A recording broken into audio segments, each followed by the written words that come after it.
আর আমাদের যখন মন খারাপ থাকে তখন আমরা দুটি কাজ করি। এক, বন্ধুরা মিলে দূরে কোথাও ঘুরতে যাই। দুই, ছোটখাটো কিছু একটা আয়োজন করার চেষ্টা করি।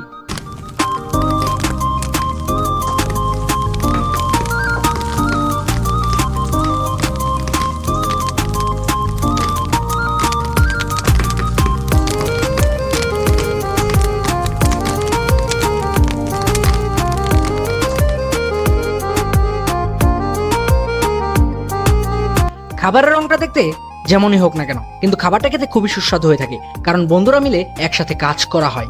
সকলের হাতের স্পর্শ রয়েছে এখানে। কেউ রান্না করতে সাহায্য করে, কেউ পানি নিয়ে আসে, কেউ চাউল ধোয়।